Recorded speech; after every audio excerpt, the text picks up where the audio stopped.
You might have heard the name Admiral Mitch Bradley. He's the guy that Pete Hegseth chose to totally needlessly throw under the speedboat over the whole boat strike war crime thing.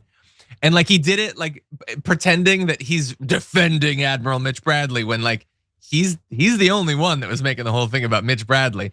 So anyway, he briefed lawmakers. He's providing more information about the actual strikes and more of Pete Hegseth's cover story for why they chose to totally willingly murder the survivors of one of their already illegal strikes. It just is looking really bad. But some Republicans don't seem to care at all. They're not getting on board the whole investigations thing. Here is a Tom Cotton who thinks it's just the best. I want to thank Admiral Bradley and General Cain for coming to brief about the strikes on September 2nd, which were righteous strikes.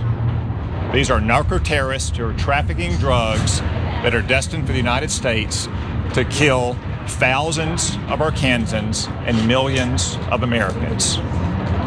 The first strike, the second strike, and the third and the fourth strike on September 2nd were entirely lawful and needful, and they were exactly what we'd expect our military commanders to do. What exactly did you see in terms of the video of the second strike? Were there survivors?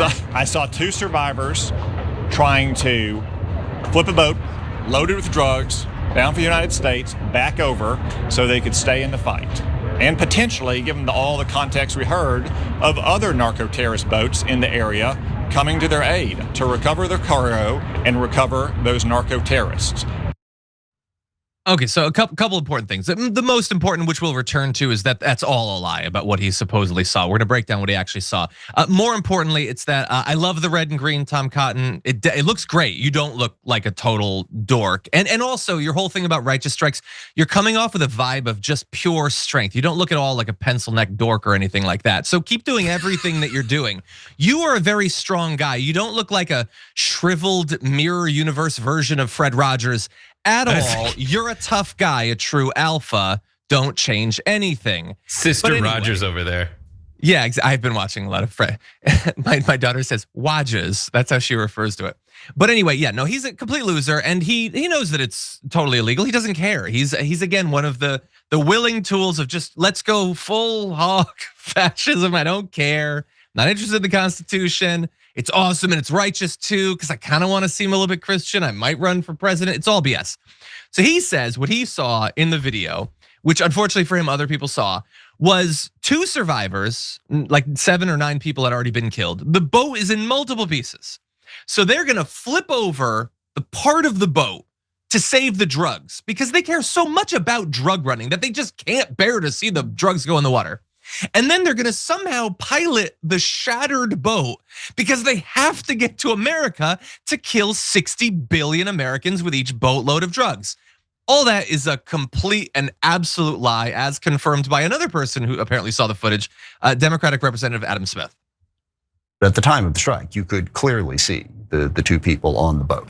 And they weren't calling, radioing in, anything like that. I mean, if they had a radio device on them, it must have been really small because it sure wasn't apparent from looking at the video, and they certainly did not appear to be signaling to anybody. Can you square that with Senator Tom Cotton saying that they were trying to flip a boat that was loaded with drugs over that was bound for the United States? Is that what you saw? That's patently ridiculous. I mean, that's not true in your view. Gosh, Admiral Bradley didn't even pretend that was the case.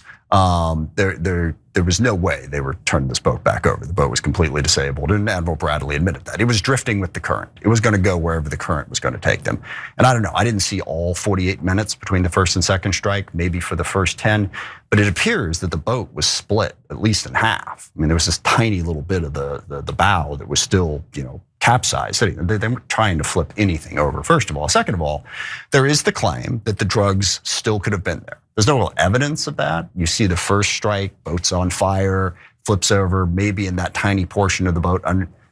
But that's speculation, and it certainly wasn't clear from the video.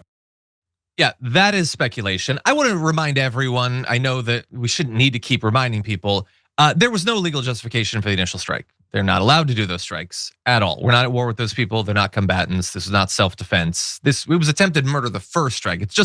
It's double no good murder for the follow-up ones. And so Tom Cotton was lying about what he saw. He's now implicating himself in that, which was fun. CNN has new reporting that the admiral said that they did not radio for backup. So did he talk to the admiral? Is he just making it up? Is the admiral changing his story? Again, none of this looks good for them. 9 people were immediately killed. The boat was split in half, capsized.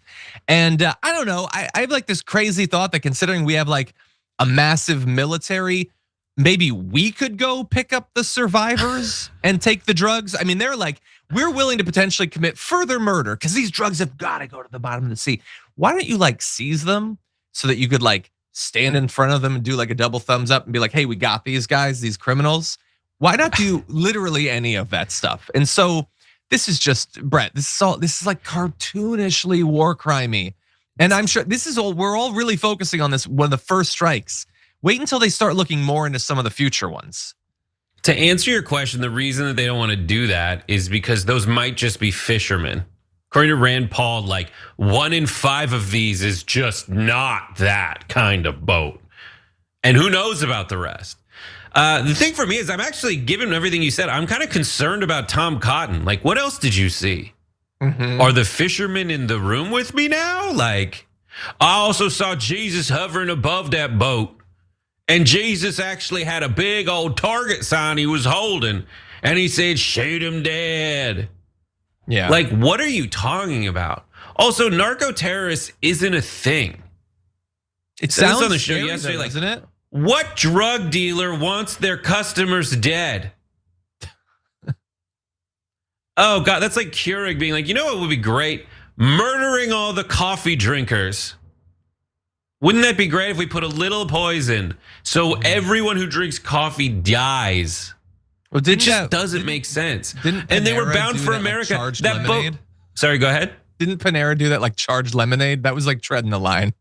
But it's like, it's insane. I love the energy of the guy you played second, Adam Smith. He is like the doctor who's like got good bedside manner with all this. I just believe he might be a sociopath.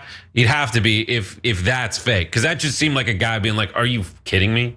Yeah, I just saw. We all watched the video. Yeah, I don't know. I mean, maybe it's just he wants to be involved in these war crimes. Maybe he just does have a problem with his vision. I mean, he evidently dressed himself, looked in the mirror, and still went out looking like that. So maybe it's an eye thing or a brain thing. I don't know. But anyway, yeah, there's gonna be more investigation. I don't expect anything to actually happen until the DOJ is not just filled with Trump personal lawyers or whatever, but maybe at some point we'll be so lucky. If you enjoyed that, then make sure that you never miss another video by subscribing. And if you want a little more, consider hitting the join button and becoming a member. So you're probably wondering, why would I do that? Well, when you do that, you get access to bonus content that I make every single week, and it's a lot of fun. You get custom emojis and more. If you join at tier 3, by the way, you even get access to a monthly member hangout with myself. And you'll get all that going forward, but you'll also unlock years of the back catalog that is literally 100 or more bonus clips and top 10 lists and debates and more. So what are you waiting for?